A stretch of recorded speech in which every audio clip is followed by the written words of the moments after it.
o desvio faz parte da missão. Você vai entender quando a gente começar a ler o texto. Apenas para contextualizar, você que está vindo hoje pela primeira vez e não acompanhou a série, nós vamos ler hoje o capítulo 28, e Atos, nos seus capítulos finais, está contando uma viagem que Paulo fez, mas não foi uma viagem a passeio, não é uma viagem voluntária, mas ele está sendo levado como prisioneiro do Império Romano, está sendo levado de Cesareia para a capital do Império, que é Roma, para lá ser julgado. Mas o que é que Paulo fez, que ele é prisioneiro há vários anos e agora está sendo levado para ser julgado pelo próprio imperador em Roma? Paulo pregou o evangelho do Senhor Jesus Cristo. Como ele mesmo fala nas suas cartas enquanto esteve preso, ele diz: eu, Paulo, prisioneiro de Cristo. Se você está acompanhando a leitura bíblica que nós fazemos todos os dias e compartilhamos lá no nosso Instagram e também no grupo do WhatsApp da comunidade da igreja, você vê que normalmente Paulo começa as suas cartas, as cartas que ele escreveu na prisão, ele começa dizendo isso: eu, Paulo, prisioneiro de Cristo. Não é que Cristo estava prendendo, mas ele estava preso por causa de Cristo, por causa do evangelho, porque ele pregou a mensagem de salvação. E agora ele está sendo levado para Roma para ser julgado pelo imperador. E nesta viagem ele está sendo levado pelo centurião e por soldados romanos, junto com outros prisioneiros, mas eles vão pegando carona em navios que estão indo em direção a Roma. E chega em determinado momento, nós vimos aqui, num lugar chamado Bons Portos, eles queriam levantar âncoras e partir a viagem, e Paulo, com discernimento espiritual, disse: se nós partirmos, a viagem vai ser desastrosa, o negócio vai dar errado, o navio vai se perder, vocês vão perder tudo.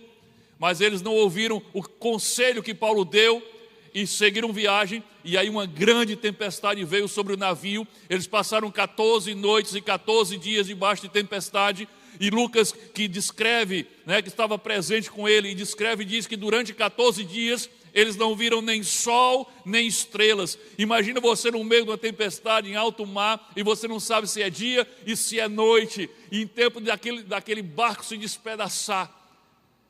E aí, quando chegamos no capítulo 28, é o momento, o final do 27, esse barco ele encalha na areia, e o navio se é despedaçado pelas forças das ondas, e aí eles saem nadando, alguns que não sabiam nadar saem agarrados nas tábuas do navio que se despedaçou, e chegam na praia, assim como Deus havia dito, que todos eles seriam salvos, mas perderiam tudo.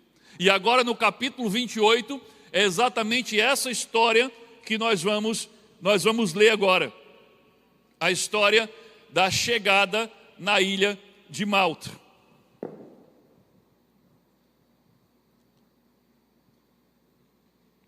Então, o nosso texto base é Atos, capítulo 28, versículo de 1 a 11.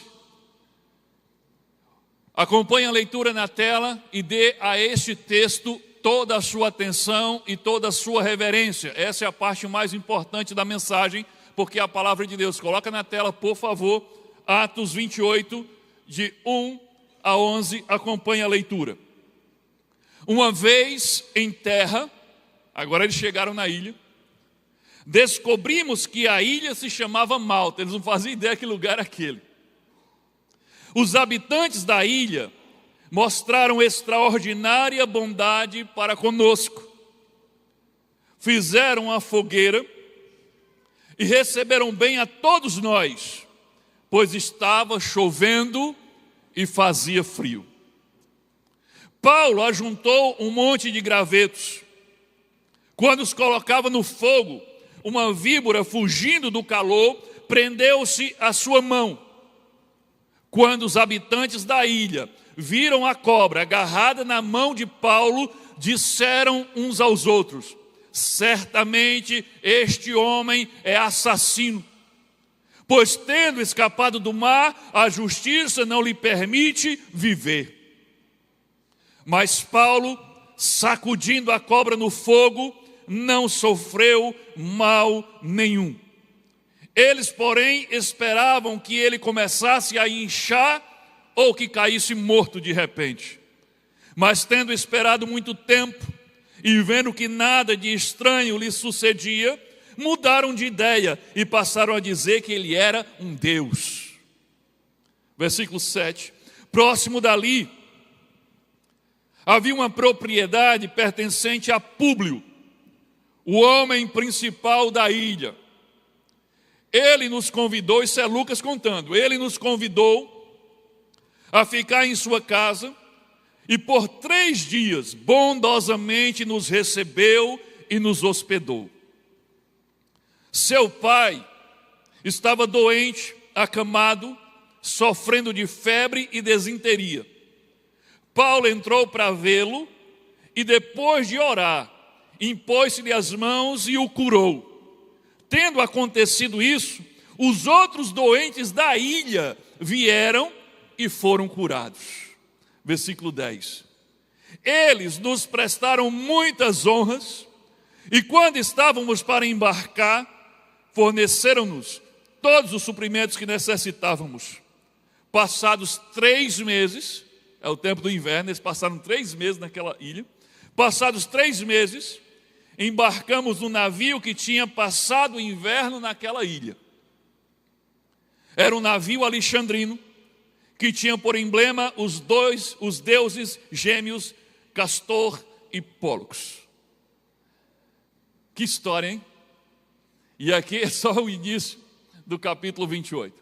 Mas aqui eles chegam na ilha, finalmente tem terra firme embaixo dos seus pés, e eu fico imaginando a emoção daqueles homens, depois de 14 dias sem ver o que era estrela nem sol, e achando que ia morrer numa tempestade, e agora eles podem pisar em terra firme. E nessa ilha acontece tudo isso que foi relatado aqui. Na verdade, o relato, a maior parte do relato é dos 3 primeiros dias, e depois ele fala que passaram 3 meses. E aí já fala da partida deles daquela ilha em um outro navio, porque aquele que eles chegaram lá já tinha se despedaçado no mar. Só para contextualizar também, o capítulo 28 de Atos, que é o último capítulo, lembrando que Atos conta a história da igreja primitiva. Mas se você ler o capítulo 28 todo, você vai ter uma surpresa, talvez não muito agradável, porque você vai perceber que Lucas termina o capítulo 28 sem uma conclusão. É como se você estivesse assistindo um filme curioso para saber o final do filme e agora o que é que vai acontecer, e tu, a televisão desliga. O projetor do cinema pifa e você fica sem saber o final. Porque o capítulo 28 não é um fechamento. O livro de Atos termina em aberto, mas tem um propósito para isso. Isso também foi pensado. Porque Atos conta a história da igreja, e a história da igreja não termina no capítulo 28 de Atos. Nós ainda estamos vivendo a história da igreja, e ela acontecerá até a segunda vinda de Jesus. Uma outra coisa que você não vai ver escrito na Bíblia é o final da história de Paulo. Paulo está indo para Roma, levado como prisioneiro, e ele vai chegar a Roma, o capítulo 28 vai contar isso, que ele chega a Roma. Quando ele chega lá em Roma, ele está indo para ser julgado pelo imperador. Mas imagina a quantidade de pessoas que vinham de todo o império para ser julgados pelo imperador, que era a instância superior da justiça romana. Então Paulo agora vai esperar pacientemente até o dia de ter uma audiência com o imperador. E aí Paulo é colocado em prisão domiciliar. Vocês olha que coisa parecida com os nossos dias, mas é porque o sistema de justiça que nós temos hoje, ele é inspirado no sistema romano. E aí Paulo é colocado em prisão domiciliar, numa casa que ele mesmo alugou, mas ele estava sob custódia, sob a responsabilidade de um soldado romano que garantia que ele não iria fugir. E Paulo não oferecia nenhum tipo de resistência. E nesta casa, onde ele cumpriu prisão domiciliar por cerca de 2 anos, ele já estava preso há anos, e agora mais 2 anos, nessa casa ele recebia as pessoas, tanto os crentes lá de Roma, como os judeus, para pregar o evangelho, para ensinar. E aí cumpre-se a promessa que Deus tinha feito a ele quando ele estava preso lá em Cesareia. Jesus apareceu para ele na cela e disse: Paulo, não tenha medo, porque assim como você testemunhou de mim em Jerusalém, você irá testemunhar em Roma. E por 2 anos em prisão domiciliar, ele esteve testemunhando. Nós não sabemos de acordo com a Bíblia, não está escrito na Bíblia o final da história de Paulo. O que nós sabemos da história de Paulo, do final da história de Paulo, não vem da Bíblia, mas vem de historiadores dos primeiros séculos, vem da tradição da igreja. Então talvez você tenha a imagem, Paulo foi decapitado, e você talvez imagine que tem um texto bíblico que diz que ele foi decapitado, mas não tem. O que tem é a história da igreja, contado por aqueles que são chamados também de pais da igreja, e a tradição da igreja. Nós sabemos através de Eusébio de Cesareia, veja, Cesareia, onde Paulo esteve preso inicialmente, ele escrevendo História Eclesiástica no 4º século, ele citando nesse escrito dele, fontes anteriores a ele, como Dionísio de Corinto e Tertuliano. Ele registra, Eusébio de Cesareia registra que Paulo foi decapitado em Roma, sob o governo do imperador Nero. Lembra de Nero, que tocou fogo em Roma e acusou os cristãos, para aquilo causou uma grande perseguição? Sob o império de Nero, por volta do ano 64, entre 64 e 67. Então, nós sabemos que Paulo foi decapitado por esses documentos históricos, mas a Bíblia não registra. Aí fica uma curiosidade. Por que Paulo foi decapitado, mas a tradição cristã e os historiadores dizem que Pedro foi crucificado, assim como Jesus também foi crucificado? Por que com Paulo foi diferente? Porque você vai lembrar de um detalhe sobre Paulo, que Paulo tinha cidadania romana. Paulo era um cidadão romano, por isso ele teve o privilégio de ser levado para Roma para ser julgado pelo imperador, que eu não sei se era bem um privilégio. Mudou tudo, chegou Nero e acabou com tudo. Mas Roma não crucificava os seus cidadãos. A crucificação era a sentença de morte, era a pena capital para os que não eram romanos. A sentença capital para os romanos normalmente era a decapitação. Por isso Paulo morre decapitado e morre por causa do nome de Jesus. Se você ler a segunda carta de Paulo a Timóteo, lá nessa segunda carta, ele está preso, e ele fala, combati o bom combate, guardei a fé. Ali Paulo já sabia que estava caminhando para a sua execução. Dito tudo isto, vamos agora voltar e nos concentrar nos 11 primeiros versículos que nós lemos aqui do capítulo 28. E a pergunta que nós vamos responder hoje é a seguinte: quais lições podemos aprender com os primeiros dias de Paulo na ilha de Malta? E a primeira lição, você já pode pegar o seu esboço que você recebeu, pega a caneta que está aí no bolso da cadeira da frente, se não tiver, tem no outro, procura aí. E você já pode preencher a palavra que está faltando, mas não se limite a preencher sua palavra. Vai escrevendo aquilo que Deus for falando especificamente com você. Hoje terminou o culto de manhã, e uma irmã me procurou e disse: pastor, eu estava para tomar uma decisão muito importante, e a minha família estava orando por isso, e Deus usou o Senhor de uma forma especial, que parecia que estava falando exatamente daquele assunto. Eu não faço ideia do que era. Mas é assim que acontece. Deus vai pegar essa palavra e o Espírito Santo vai aplicar na vida de cada um de vocês, de acordo com a realidade que você está vivendo. Então, não perde nada. Tudo aquilo que o Espírito Santo falar especificamente com você nessa noite, anota. Porque a sua mente, ela vai esquecer quase tudo que você escutar daqui.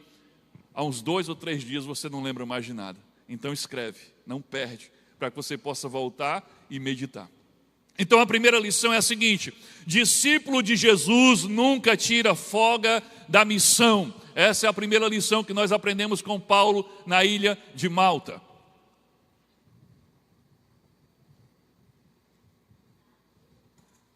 Discípulo de Jesus nunca tira folga da missão. Antes de nós pisarmos na ilha de Malta com Paulo, eu quero que você volte comigo ao navio, quando ele ainda estava em alto mar, no meio da tempestade, assolado pelas ondas. E olha o que Paulo falou pela revelação do anjo que tinha aparecido a ele. Atos 27, 26, Paulo diz assim: contudo, é preciso que encalhemos em alguma ilha. Eu quero que você atente para a expressão "é preciso", Paulo não disse é provável, ele não disse é possível, ele disse é preciso. Preciso tem a ver com necessário. E por que era necessário parar em uma ilha? Era só para que sobrevivesse? Não, porque sobreviver podia ser em qualquer pedaço de terra, em qualquer lugar. Mas a verdade é que Deus tinha um propósito.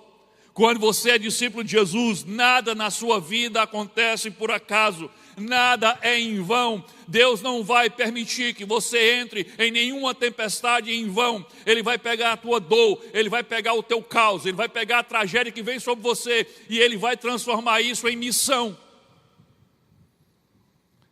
Grave isso, Deus não vai permitir que você entre numa tempestade em vão. Deus não empurrou aquele navio para a tempestade, pelo contrário, com discernimento espiritual, Paulo preveniu. Paulo pediu que não fosse, que não partisse de bons portos. Paulo disse, não vai dar certo, vai se despedaçar tudo, vamos perder tudo. Mas eles não deram ouvidos. Quem levou eles para a tempestade foi a desobediência, a teimosia. Foi ter ignorado a palavra do profeta de Deus que estava falando com eles.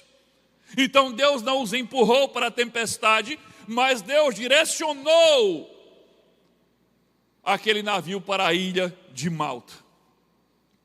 Aquela ilha se tornou o compromisso na agenda de Deus.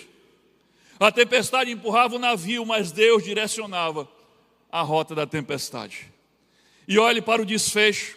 Aquele navio nunca chegou a Roma, se despedaçou, afundou. Mas o evangelho da salvação chegou a Malta. O navio se perdeu, mas a missão de Paulo não. O que parecia um desvio de rota, Deus transformou na extensão da missão de Paulo. Para o mundo que olhasse para a cena dizia, Paulo naufragou. Para Deus, não foi Paulo que naufragou, foi um missionário que desembarcou na ilha de Malta, mesmo que ele tenha vindo agarrado em tábuas ou nadando no meio do mar. Era um missionário desembarcando em Malta. E aqui tem uma palavra para a minha vida e para a sua vida. Não interessa, querido, onde você está, não interessa o que você está fazendo, você sempre, grave isso, você sempre, se você é discípulo de Jesus, se você entregou sua vida a Ele, você sempre será uma pessoa com uma missão. Jesus não chamou ninguém para dar passeio nesse mundo. Ele diz, venham, eu farei de vocês pescadores de homem. Ele disse, vão e façam discípulos em todas as nações. Vão e preguem o evangelho no mundo inteiro. Você que tem Jesus, você é uma pessoa com uma missão. Em qualquer lugar que você esteja fazendo, qualquer coisa que esteja fazendo, você será sempre um missionário. Trabalhando, você é um missionário. De férias, você é um missionário. Viajando, você é um missionário. No hospital, arquejando, tomando sol, você é um missionário. Olha para o lado, tem alguém na cama do lado. Tem um enfermeiro que vem aplicar uma injeção. Tem um médico que vem atender. Você é um missionário.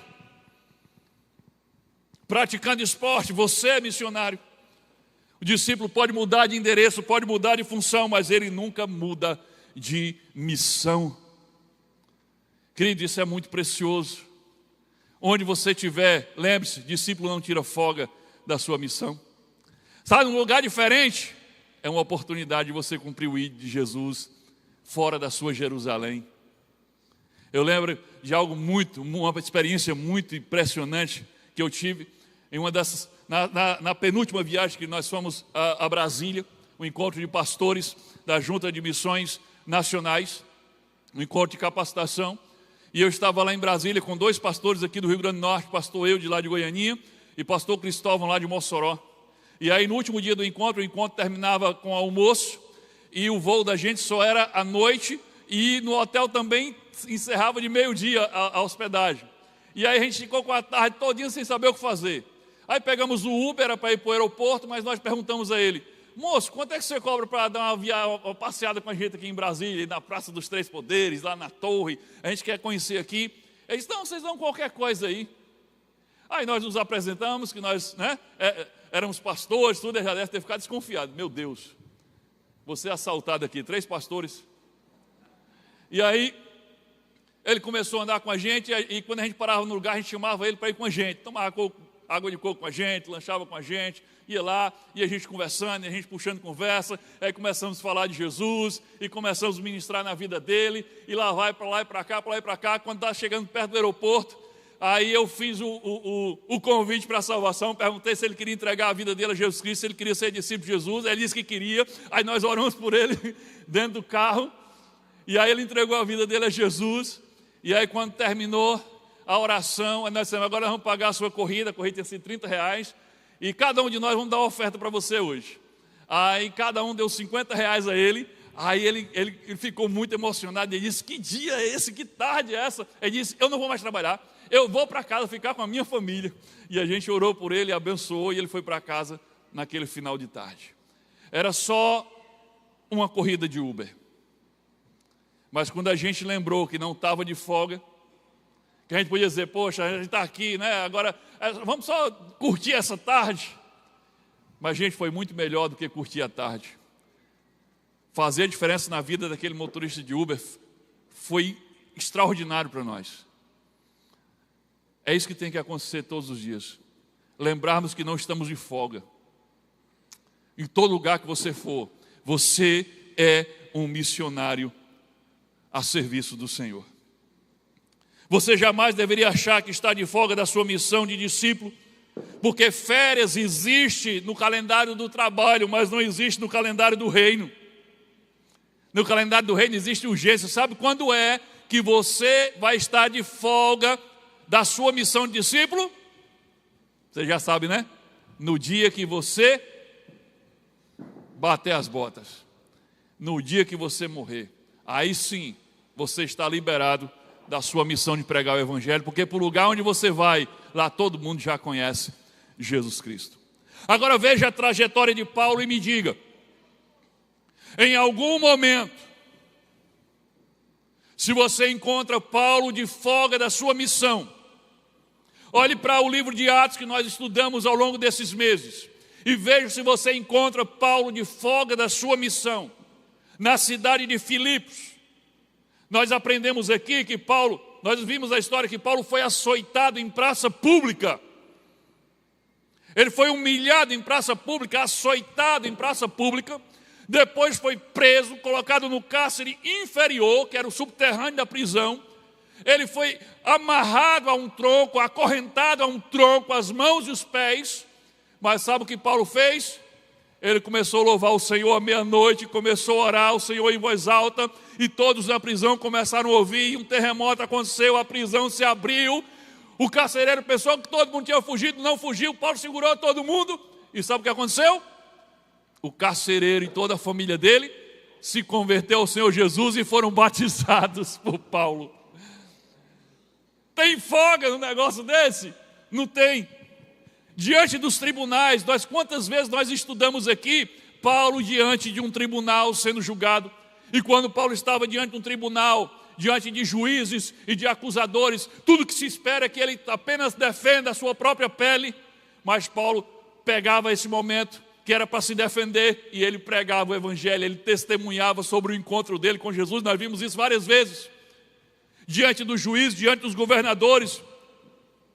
Félix tremeu diante da mensagem que ele pregou, Festo ouviu, Agripa balançou, quase se converteu. O banco dos réus se tornou o púlpito de pregação para Paulo. E o navio que nós lemos aqui, ele era um prisioneiro, ele era um dos poucos que estavam naquele navio, que não escolheu estar naquele navio, porque foi colocado lá como prisioneiro. Mas quando a tempestade veio, quando as ondas começaram a assolar, quando a esperança se foi, ele que se levantou no meio daquele navio para trazer esperança, para trazer uma palavra de Deus, para incentivar aqueles marinheiros a se alimentarem, porque teriam que nadar até a praia, porque Deus iria salvar todos. E agora na ilha de Malta nada muda. Recém saído do mar, encharcado e exausto, o que é que Paulo procura? Ele procura um cantinho para se esconder, para se isolar, para descansar, para tirar uma folga? Não. Ele se levanta e começa a juntar gravetos e colocar na fogueira onde todo mundo estava se aquecendo. Ele se preocupa com o povo, ele não quer que a fogueira apague, ele vai trabalhar, ele vai servir, ele vai pensar nos outros. E aí você já sabe o que acontece. Ele vai parar na casa de Públio, o homem principal da ilha, o líder da ilha. Lá ele cura, ora e cura o pai de Públio. Depois os enfermos todos da ilha vêm e ele podia ter dito: não, gente, eu estou de folga, eu sou prisioneiro. Eu estou aqui só de passagem, eu nem queria vir para cá. Não, ele ora e cura todos os enfermos da ilha e o evangelho toma conta de Malta. Percebeu o padrão na vida de Paulo? Paulo não esperava as condições ideais para começar a cumprir sua missão. Ele consagrava as condições reais que tinha a Deus. Prisão, tribunal, navio, ilha, tempestade. Todos esses lugares onde ele não escolheu estar, foram lugares onde ele pregou o evangelho. Porque para Paulo não existia lugar errado. Existia só gente que ainda não conhecia Jesus. Era isso que Paulo via. A única coisa que Paulo via onde ele chegava é gente que não conhece Jesus. Se aqui tem gente que não conhece Jesus, não interessa como é que eu vim parar aqui. Não interessa o que é que eu estou fazendo aqui. Eu vou falar de Jesus para essas pessoas. E se a gente quer aprender com o livro de Atos a ser discípulo, aqui eis talvez a sua principal lição. Discípulo não tira folga da sua missão. E nós, hein? Agora vamos olhar para nós. Nós esperamos o tempo ideal, a oportunidade ideal. Não, estou esperando Deus me dar a oportunidade para eu falar de Jesus. É o que essa oportunidade? Como é que é? É o que você pensa? E nunca chega. Quando nós começamos a enfrentar problemas pessoais, nossas dificuldades, chega nem assim uma tempestade, nenhum navio se despedaçando, nenhum naufrágio. São só alguns contratempos no dia a dia, a gente já diz assim: não estou com cabeça para isso não. Não é assim? Você fecha os olhos para todos que não conhecem Jesus, que estão à tua volta, porque afinal de contas você está muito ocupado com os seus problemas. Ei, quando a gente olha para Paulo, devíamos ficar envergonhados. Quando eu digo, não tenho cabeça para cumprir minha missão, porque eu estou passando por umas dificuldades, e eu olho para Paulo, eu devia ficar envergonhado. Porque Paulo serviu o mesmo Jesus que eu sirvo. E ele recebeu a mesma missão que eu. Querido, aprenda uma lição dentro da lição. A pregação do evangelho feita por alguém que está enfrentando dor tem um impacto muito maior do que por alguém que está vivendo a bonança. Compreendeu o que eu falei? Quando você está no meio da dor, você está no meio do sofrimento, e do meio do seu sofrimento, você consegue enxergar alguém do seu lado que não conhece Jesus, e você começa a abrir a sua boca para falar de Jesus e do amor de Deus para aquela pessoa fica impactada. E o evangelho encontra um lugar muito mais fácil no coração dela. Porque o evangelho saiu da boca de alguém que estava sofrendo, mas mesmo assim enxergou aquela pessoa.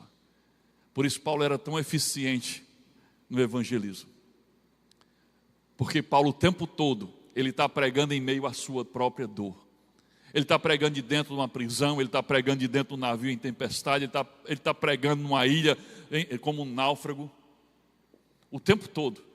Ele está pregando, passando fome, como ele falou: eu sei passar fome, eu sei o que é ter as coisas. E por isso a mensagem é tão poderosa. Então, quando você estiver passando por um problema, estiver passando por uma dificuldade, e você disser: agora não, agora eu estou de folga da minha missão, porque eu não tenho cabeça para isso, você está perdendo uma grande oportunidade de ter um impacto enorme no anúncio do evangelho. Porque se você pregar em meio à sua dor, meu amigo, essa mensagem tem muito mais poder de penetrar em corações endurecidos. Mas nós temos a nossa liberdade, temos saúde, temos oportunidade, e muitas vezes simplesmente nos calamos. E uma outra lição, dentro da lição: não reduza, preste atenção, não reduza o chamado principal de Deus, de Jesus para a tua vida, por causa de uma missão específica que Ele te deu. Vou explicar, mas primeiro eu quero que você entenda o que eu estou dizendo. Não reduza o chamado principal de Jesus para a tua vida como discípulo por causa de uma missão específica que Ele te deu. Qual é o chamado geral e principal de Jesus para todo o que se torna discípulo dele? Fazer discípulos. Rapaz, pensa num povo besta que fica soltando fogos para um tipo que nem é o nosso. Meu amigo.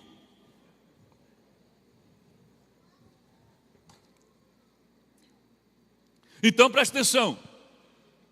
O chamado principal de Jesus para a tua vida, se você é discípulo, é que Ele chamou você para fazer discípulos, compartilhar a tua fé, falar do amor de Deus e da salvação, alertar os que estão se perdendo. Essa é a principal missão da tua vida. Então você não pode reduzir isso quando Ele te der uma missão específica e você esquecer da missão maior para fazer só a missão específica. Eu vou explicar para você. Lá em Cesareia, como eu já falei hoje aqui, Jesus apareceu a Paulo quando ele estava preso. E Jesus disse a ele que tinha uma missão específica, com um endereço. Jesus disse a Paulo: assim como você testemunhou sobre mim em Jerusalém, você vai testemunhar onde? Em Roma. Tinha um endereço, era específico. Você, Paulo, vai testemunhar em Roma. Então Paulo tinha uma missão específica, testemunhar em Roma. Roma era a missão dele. Mas repare, todo lugar entre Cesareia e Roma se tornou campo missionário para Paulo. Compreende? Ele não cruzou os braços esperando chegar ao endereço da sua missão específica. Ele tratou o caminho até Roma não como uma sala de espera para então começar a agir, mas ele tratou o caminho como campo missionário. Aqui mora um perigo sutil na vida de muitos crentes. É quando a pessoa pega uma tarefa específica que Deus deu a ele para fazer, que Deus confiou a ele, e ele transforma essa tarefa específica na única coisa que Deus quer que ele faça. E ele esquece da missão maior, da missão principal. Deixe-me traduzir isso para a nossa realidade. O irmão lidera um PGM, o irmão é um anfitrião de PGM, ou é secretário ou secretária de um PGM. E ele diz: Deus me deu essa tarefa. É uma tarefa específica, tem endereço, tem lugar, tem roteiro. E aí ele começa a achar que isso é a missão dele e pronto. Vamos para a caravana, encerra o coral. Não, eu já sou líder de PGM. Eu já cumpro a minha missão aqui. Não, eu já faço, eu já abro a minha casa, já sou anfitrião. Deixe que os outros façam, eu já tenho a minha missão. Evangelizar, fazer discípulo por aí, não é mais comigo. Mas e o colega de trabalho que almoça com ele todos os dias, que ainda não conhece Jesus? E o vizinho que cumprimenta no portão, que não conhece Jesus? O PGM é a sua função, mas o mundo continua sendo o seu campo missionário. Assim também é o irmão que toca, que canta no ministério de louvor, que serve em outros ministérios, no som, na luz, na mídia, na recepção, no estacionamento. Isso não é a sua missão, querido. Para com isso. Não, eu já toco na igreja. Não, eu já canto. Não, eu já faço tal coisa. Meu irmão, isso não é a sua missão, isso é o seu serviço. Você vai transformar uma tarefa específica que Deus te deu, que é útil, que é uma bênção, que é importante, mas você vai transformar isso na missão e esquecer da missão de fazer discípulo lá fora. Não faça isso. A nossa tendência, a minha, a sua, você pode dizer assim, né? Fale por você. Eu vou incluir você. Eu e você, sabe qual é a nossa tendência? Se estivesse no lugar de Paulo e Jesus dissesse assim: Micaías, tem uma tarefa para você. Você vai testemunhar em Roma. Sabe o que é que Micaías ia fazer? Esperar chegar a Roma, né? E vem navio. Estou nem aí, estou aqui no meu cantinho. Eu disse para não vir, vocês estão vindo, a tempestade está aí. Ilha, estou lá no meu cantinho. Não chegou Roma ainda? Agora diga que você não fazia a mesma coisa? É a nossa tendência. Paulo nos ensina que não é assim que funciona. Nós não podemos pegar uma tarefa específica, uma missão específica com endereço e usar ela como pretexto para não cumprir a nossa missão principal. Temos que ter cuidado com isso. A sua missão é ser discípulo e fazer discípulo de Jesus. 7 dias por semana, 24 horas por dia. Onde você for, independente do que você esteja fazendo. Pare de esperar a sua Roma chegar. Quem não testemunha em Malta, também não vai testemunhar quando chegar em Roma. Quem cruza os braços no caminho, não vai abrir a boca quando chegar no destino. Não vai. Paulo era o apóstolo dos gentios, com destino marcado para Roma, mas pregou para o carcereiro e sua família em Filipos, pregou para os soldados do navio, pregou para os ilhéus em Malta. Nenhum deles estava na descrição do cargo, mas todos estavam no seu caminho e na sua missão. Então essa é a primeira lição. O discípulo de Jesus nunca tira folga da sua missão. Segunda lição. Quem se isola, esfria.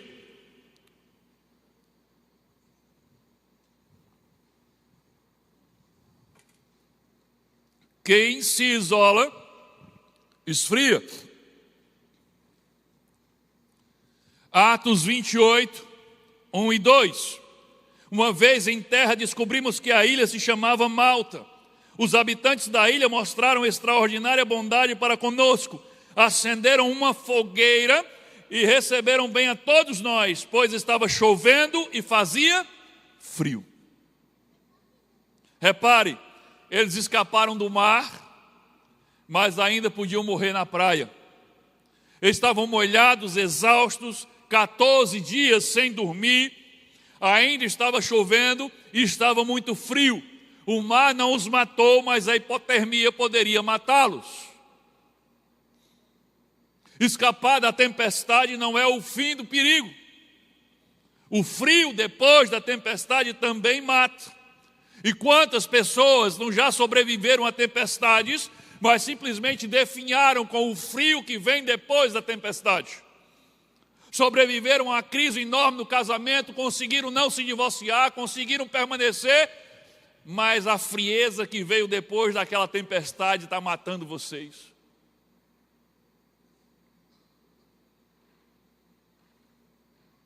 Sobreviveram à perda, à doença, à falência, mas depois se isolaram, se esfriaram e estão definhando em silêncio e sozinhos. Qual foi a primeira providência de Deus quando aquele povo chegou na ilha? Deus usou os nativos da ilha para acender uma fogueira, para completar a promessa de que ninguém ia morrer, porque Deus tinha prometido. Acendeu uma fogueira. E sabe, isso é prática de Deus, acender fogueira para nos aquecer. Ele acendeu uma fogueira há 2000 anos. E essa fogueira é para você e para mim. E essa fogueira tem nome. O nome dessa fogueira é Igreja de Jesus Cristo. Eu costumo dizer que a igreja é um braseiro que nos aquece, que mantém a nossa fé viva, que nos dá o ânimo para continuar na caminhada, porque Jesus não chamou ninguém para caminhar a caminhada cristã sozinho. Ele formou um grupo e todo mundo que ele chamava, ele integrava no grupo. Lá em Atos nós aprendemos, e o Senhor ia acrescentando todos os dias os que iam sendo salvos. As pessoas iam crendo, sendo salvas, e ele não deixava sozinho. O Senhor acrescentava onde? Na fogueira, na comunhão que era a igreja. Então a igreja é como um braseiro e uma brasa perto da outra. O que é que acontece? Elas se aquecem, elas se esquentam, elas se acendem. Mas se você pegar uma brasa no braseiro e você afastar das outras, o que acontece com ela? Rapidamente ela se apaga. Essa é a lição que você vê lá na sua churrasqueira. Você não precisa apagar uma brasa. Imagina, você pega a brasa e não precisa. É só você retirar ela do braseiro e deixa de lado. Ela tomando vento por todos os lados, porque não tem nenhuma brasa perto dela. E ela vai apagar sozinha. Ela vai apagar sozinha. Hebreus 10, 24, 25 fala sobre essa fogueira, sobre a necessidade de estar em volta dessa fogueira. Hebreus 10, 24, 25 diz assim: e consideremos-nos uns aos outros para incentivarmos-nos ao amor e às boas obras. Agora veja o conselho: não deixemos de nos reunirmos como igreja, sendo o costume de alguns, mas encorajemo-nos uns aos outros. A igreja é lugar de encorajamento, é lugar de incentivar ao amor um ao outro. O autor de Hebreus está sendo claro: não deixem de participar das reuniões, não deixem de estar juntos. Querida, a igreja não é uma opção, não é um apêndice que fica ali sem utilidade. A igreja faz parte do chamado de Deus, é a fogueira que Ele acendeu para nos aquecer enquanto esperamos o tempo da vinda do Senhor Jesus. E o diabo já aprendeu o poder dessa fogueira mais do que os crentes. O diabo aprendeu a física espiritual. O diabo não precisa apagar um crente. Ele não precisa apagar a chama do crente. Ele só precisa isolar o crente, fazer ele se afastar da comunhão dos seus irmãos. O diabo só precisa botar uma coisa na tua cabeça para você ficar chateadinho, magoadinho, ressentido e dizer: eu não quero mais. Aí você vai ficar sozinho. Pronto. O frio faz o trabalho. O isolamento faz o trabalho. Você simplesmente vai esfriar na tua fé. Ah, não, eu não. Você vai. É só questão de tempo. Toda brasa, quando se afasta do braseiro, esfria. Algumas demoram um pouco mais do que outras, mas todas no final esfriam. E deixa eu dizer, não importa qual o motivo ou qual a desculpa você usou para se isolar, para se afastar da fogueira. Se foi uma ferida real que alguém realmente fez em você, alguém que estava em volta da fogueira de fato feriu você de verdade, ou se é uma escala de trabalho que impede você de estar junto à fogueira, não importa se é um motivo justo ou não é justo, se é real ou não é real, não importa o motivo. Se você permanecer muito tempo longe da fogueira, você vai esfriar. A chama da tua fé vai se apagar. E quando você menos esperar, você não está mais seguindo Jesus. Por isso, querido, aproxime-se da fogueira. Permaneça perto da fogueira. Aproxime-se de quem tem uma palavra de ânimo, palavra de esperança. Esteja perto de quem já atravessou o que você está atravessando e tem uma palavra de Deus para você. Grude nas brasas. E o PGM é uma ótima fogueira. A igreja é essa fogueira, o PGM é a fogueira. Ali tem calor, ali tem cuidado, ali tem gente que pergunta de verdade como é que você está e se importa com você. Então esta é a segunda lição. Quem se isola, esfria. Olhe para você e veja onde você está agora. Está longe da fogueira? Você pode não estar frio ainda, mas vai esfriar, se não voltar. Terceira lição. Na fogueira de Deus não existe espectador. O fogo se mantém aceso com gravetos que cada um traz.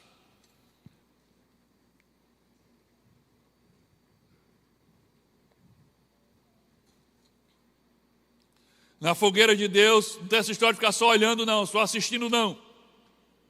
A fogueira se mantém acesa com os gravetos que cada um traz.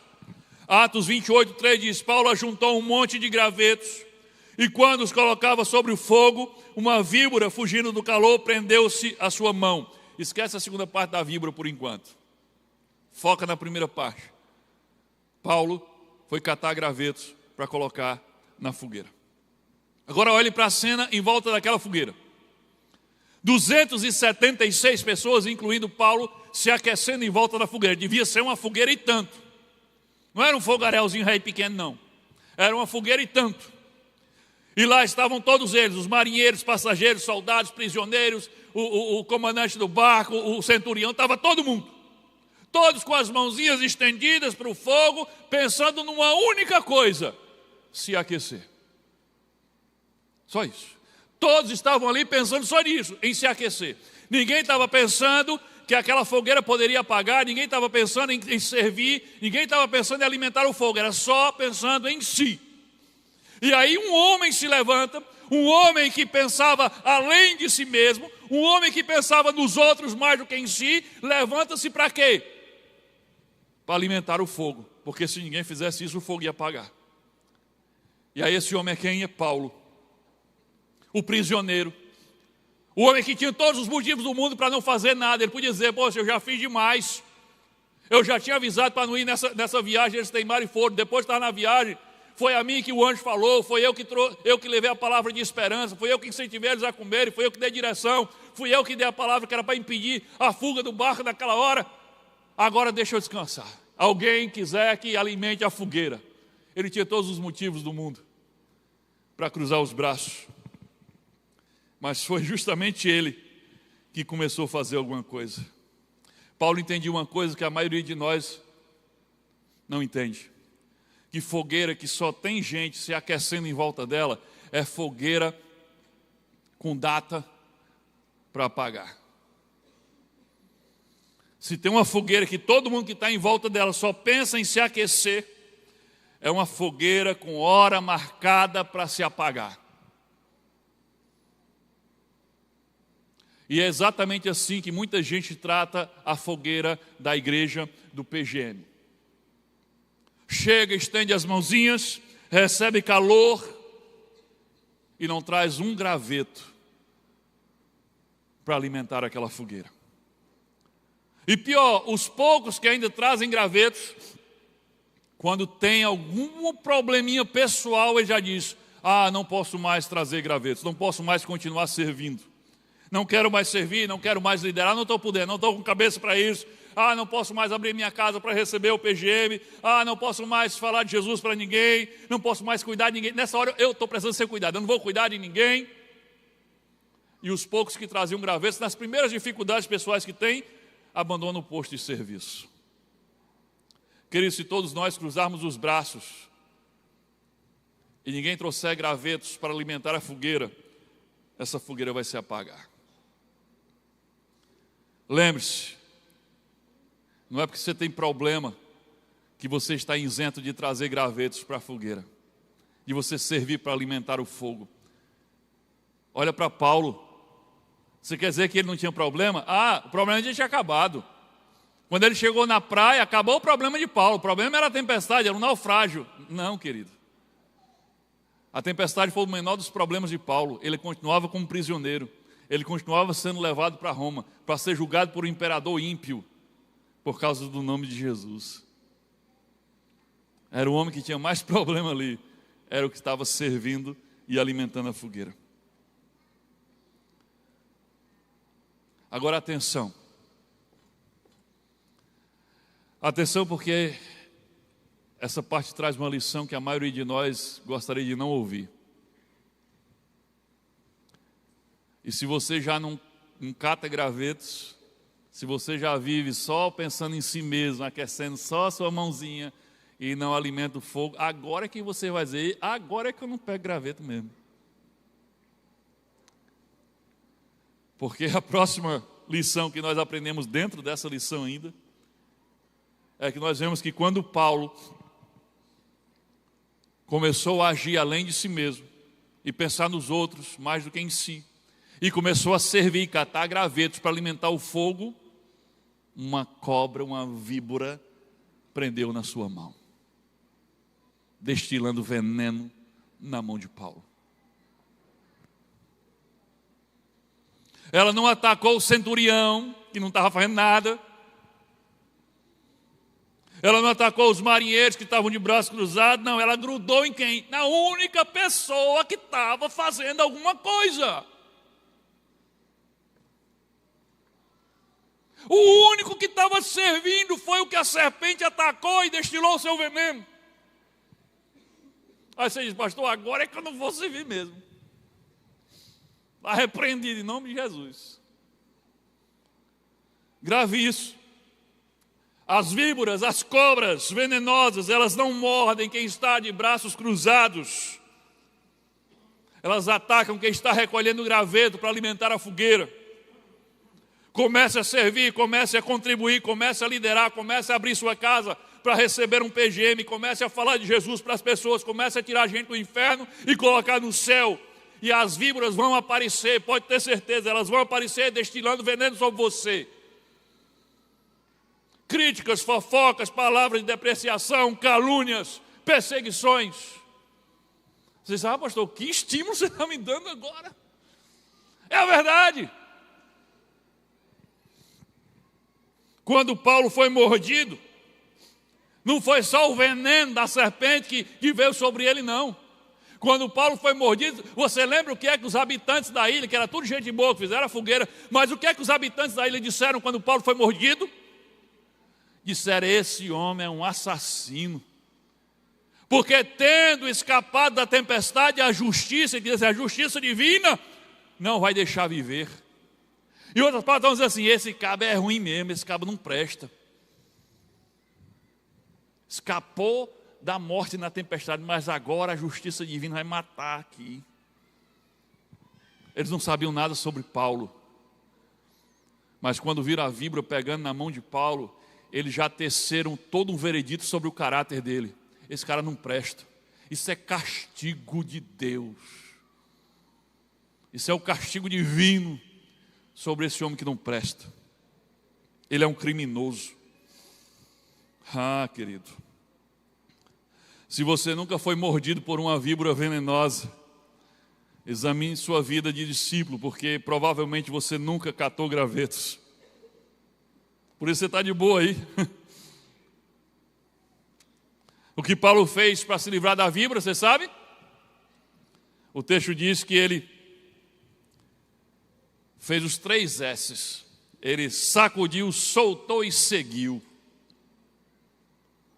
Sacudiu a cobra no fogo e seguiu, servindo, fazendo o que estava fazendo.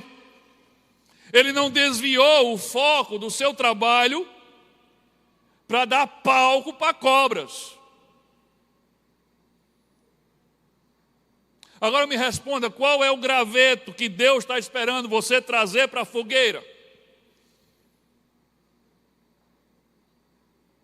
Qual é a contribuição que você poderia fazer para a fogueira e simplesmente você não está fazendo? A fogueira se mantém acesa com os gravetos que cada um traz para abastecer o fogo. E é nossa responsabilidade, nós que nos aquecemos na fogueira, de manter essa fogueira acesa. 4ª lição e última. O veneno nenhum decide o fim da história de quem está na missão de Deus. Veneno nenhum decide o fim da história de quem está na missão de Deus. Atos 28:6. O povo esperava que ele inchasse ou caísse morto de repente. Mas tendo esperado muito tempo e vendo que nada de anormal lhe acontecia, mudaram de ideia e passaram a dizer que ele era um Deus. Olhe para a plateia ao redor de Paulo. Todos estavam esperando. Esperando o quê? Ele inchar e cair morto. Será que tem alguém à sua volta assim, olhando para você e esperando? Alguém que presenciou a sua dor e em vez de te ajudar, está esperando, até torcendo para você inchar e cair morto, esperando teu casamento fracassar, esperando teu ministério naufragar, esperando tua fé falhar, para poder dizer, eu sabia, isso não presta, isso é castigo de Deus.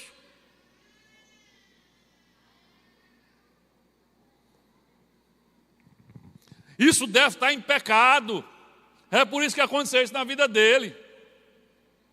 Uma vez um irmão compartilhou que estava conversando com outro irmão de uma outra igreja, e não sei por que cargas d'água falaram de mim. E aí o irmão da outra igreja, que nem me conhece, diz assim, sabe por que aquele teu pastor está tendo aquele problema na visão e está perdendo a visão? Não, por quê? É castigo de Deus. É castigo, o irmão falou para ele. É castigo de Deus. Por quê? Porque aquilo é um mercenário, só pensa em dinheiro. Veja só.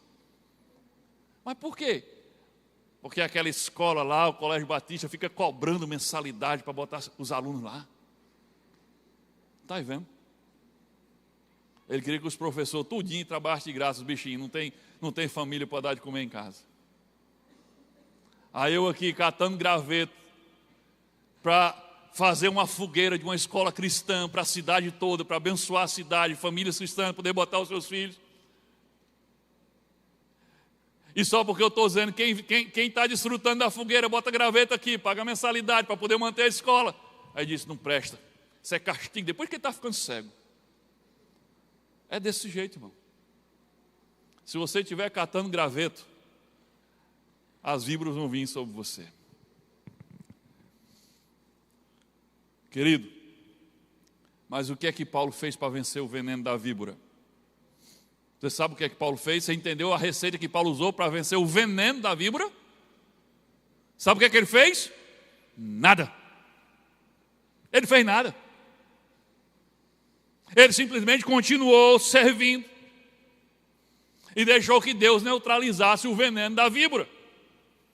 O antídoto de Paulo contra o veneno não foi um discurso, nem argumentos, não. Foi a presença de Deus na vida dele, o que Deus estava fazendo por meio da vida dele, e pronto. A ilha toda se calou depois. E Jesus já tinha prometido exatamente isso àqueles que ele envia. Lucas capítulo 10, versículo 19, Jesus disse assim, eu dei a vocês autoridade para pisarem sobre cobras e escorpiões, e sobre todo o poder do inimigo, nada lhes fará dano. Paulo estava vivendo a promessa que Jesus tinha feito anos antes. Pode vir cobra, pode vir escorpião, nenhum veneno lhe fará dano. Mas eu tenho que abrir aqui um parênteses enorme. Porque tem muita gente que usa esse texto fora de contexto e diz que Jesus disse o que ele não disse. Tem muito crente que não dá um prego na base de sabão, não cumpre a missão, não fala de Jesus para ninguém. E fica dizendo, não, porque nenhum mal pode suceder a mim, porque nenhum veneno vai me atingir. Jesus estava falando isso para todas as pessoas da face da terra? Ah, querido, você precisa entender o contexto. Primeira coisa que você tem que entender nesse texto. Isso não é uma promessa de imunidade contra sofrimento. Não é. Jesus não estava dizendo assim, olha, vocês nunca vão ter problema, nunca vai ter tragédia na vida de vocês, nunca vão ter dores. Ele não está falando isso. Não é disso que Jesus está falando. É só você olhar para Paulo e você ver que não era disso que Jesus estava falando, porque Paulo carregava cicatrizes profundas de açoites, de pedradas. Paulo já tinha passado, antes desse naufrágio, Paulo já tinha passado por outros 3 naufrágios. Anos depois de tudo isso aqui, ele ainda seria decapitado, como eu falei, por causa do nome de Jesus. Então não venha me dizer que Jesus estava prometendo isenção de dor, sofrimento e tragédia na vida de quem segue a Ele. Ele nunca prometeu isso. Nesse mundo vocês vão ter aflições. O livro de Jó está aí para provar que alguém pode ser fiel a Deus e sofrer muito nessa vida. Jó perdeu tudo, inclusive a saúde. Ele ficou apodrecendo vivo. E é um homem que o próprio Deus elogiou e disse: homem fiel, justo, temente. Então a primeira coisa que você tem que entender sobre essa promessa de Jesus, que não era isenção de sofrimento. Segunda coisa, essa promessa era para os que estavam em missão. Jesus prometeu aquilo, sabe para quem? Para os 70. Ele enviou 70 discípulos para ir de 2 em 2, indo para as cidades que ele depois iria. Vão na frente, vão pregando o evangelho, vão expulsando demônios, vão botando Satanás para correr. Ele disse: eles vão pisar em cobra, em escorpião, e nada disso vai desferir vocês, nem vai deter vocês. A promessa não é que nada de ruim vai acontecer. A promessa é que nenhum veneno do diabo é capaz de parar aqueles que eu envio em missão, enquanto eles estiverem cumprindo a missão que eu dei. Essa é a promessa. Nenhum veneno tem o poder de impedir você de cumprir a missão que Jesus te deu. Enquanto sua missão não estiver completa, ele está dizendo, o inferno inteiro pode morder você, mas não vai te matar.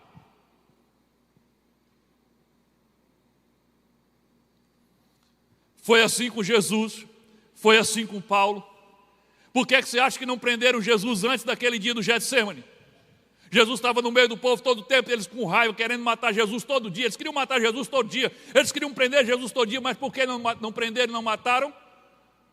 Porque ainda não tinha terminado o cumprimento da missão dele aqui. Quando terminou o cumprimento, Deus liberou. Aí Jesus foi preso, foi morto. A mesma coisa Paulo. Paulo passou por tudo que passou, ninguém conseguiu tirar a vida dele. Quando a missão dele foi cumprida, Deus liberou.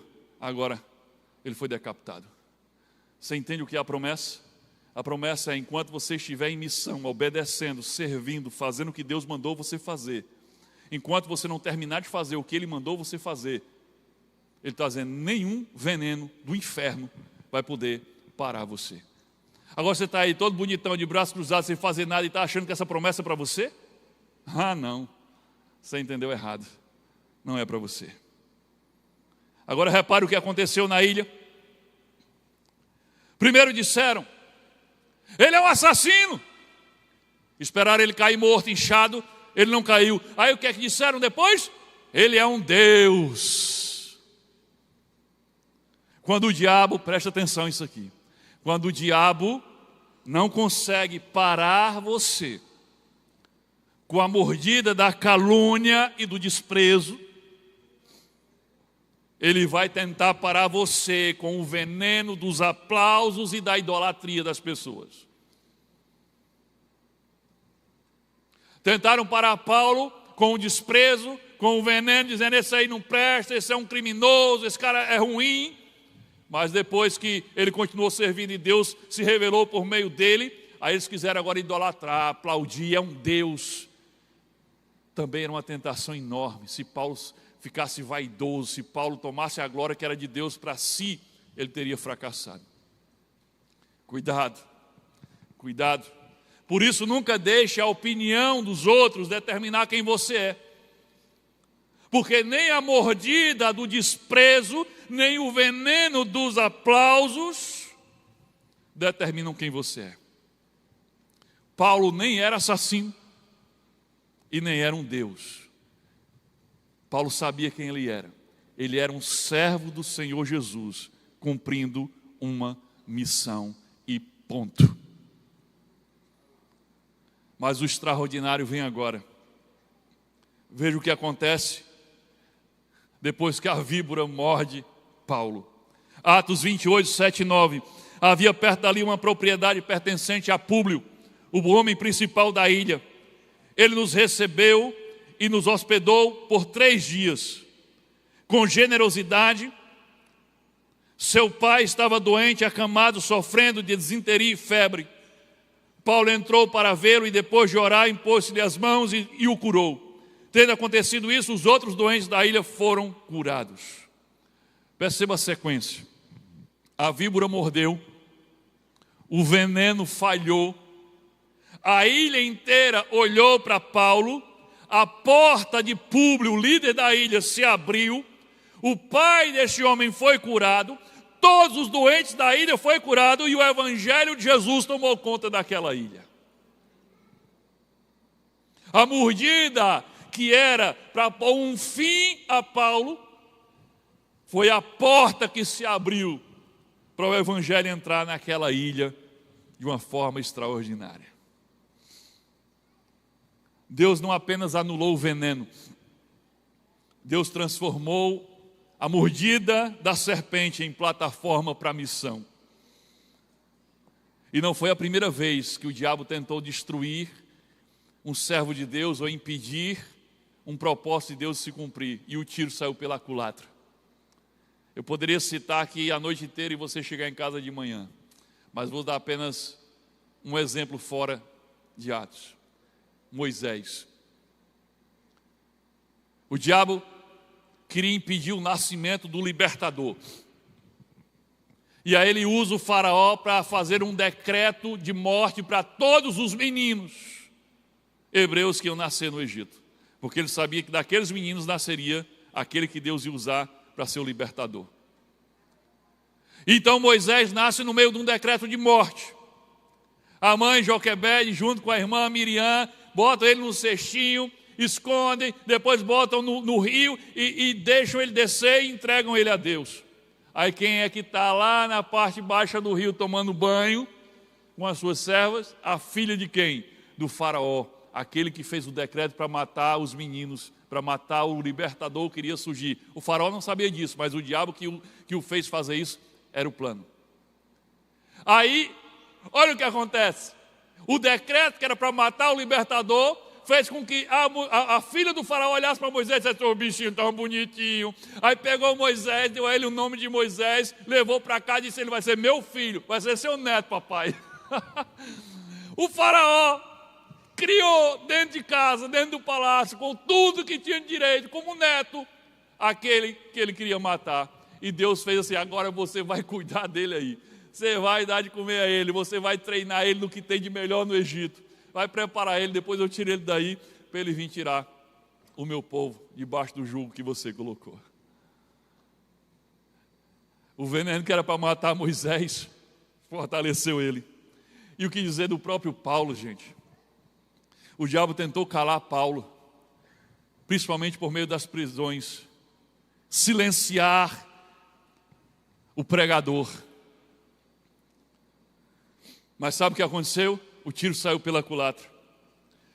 Porque Paulo, preso, escreveu cartas maravilhosas que até hoje instrui a igreja. Ele escreveu a carta de Efésios, Filipenses, Colossenses, Filemão, 2 Timóteo. Todas essas cartas que nós lemos, que nos ensina, que nos inspira, que nos instrui, foram escritas por Paulo quando o diabo estava tentando silenciar ele e colocando ele dentro de uma prisão.